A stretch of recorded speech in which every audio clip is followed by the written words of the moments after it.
Unbleached recycled toilet paper. When I can find it sold not wrapped in plastic, I stock up.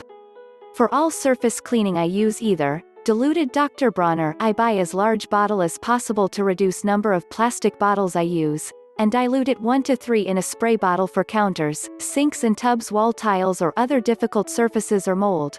Put baking soda direct on damp sponge and use that to scrub sponges made of cellulose and scrubbing brushes made of wood and natural bristles. Borax. Google. Good for many cleaning situations. Biodegradable laundry powder that comes in cardboard boxes, not liquid as this comes in plastic and is heavier to transport, upping its carbon and packaging use. When I do a load, I always put a scoop to dissolve in hot water that I'll use in the next load. Bar soap, not liquid soap. Liquid soap has plastic, fake scent, antibacterial, chemicals, and transport and waste as above. Bar soap is lovely, often organic and home made with real, not artificial, scents. It lasts much longer and cleans better. If you don't like how bar soap looks after it's been in use a while, try cutting bars smaller so that each fresh bar gets used up faster and doesn't sit on your sink as long. Vinegar deodorant. Google recipes. You can make different scents, but you cannot splash on and immediately put on clothes and rush out. Too wet. Put it on with time to dry as you do other things. First aid. Isopropyl alcohol and cotton balls, rather than prepackaged alcohol swabs. Less plastic and packaging. Someone else can likely come up with giant first aid list.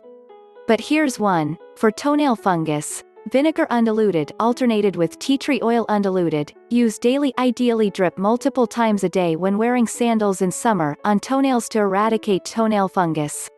Requires consistent use for a few months. I did it starting early summer through summer to eradicate this difficult problem. Success. Ideally buff nail surface down to make it less thick and remove any surface infected material. Deck, floor cleaner. Google online recipes for very effective deck cleaner and floor cleaner.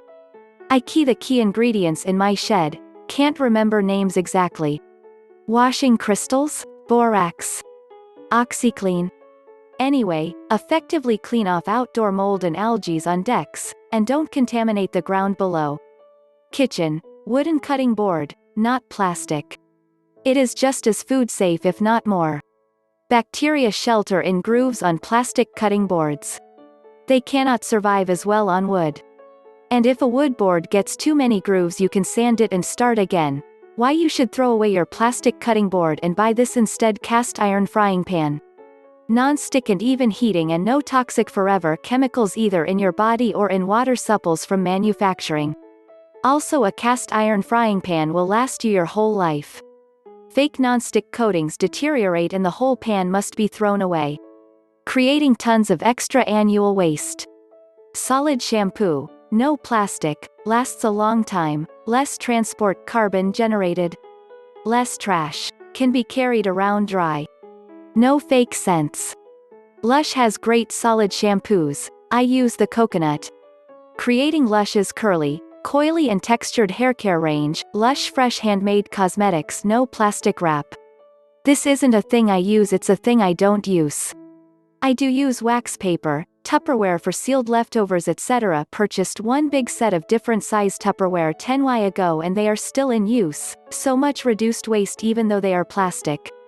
I cook a lot. There is no cooking I do where I can't find an alternative to plastic wrap. Proof bread in a bowl with damp cloth over and a plate or lid over that. Sometimes a plate or lid is enough.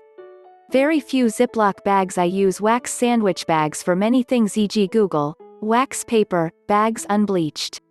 Also it's so hard to buy anything that's not in plastic. There are plenty of plastic bags I can reuse.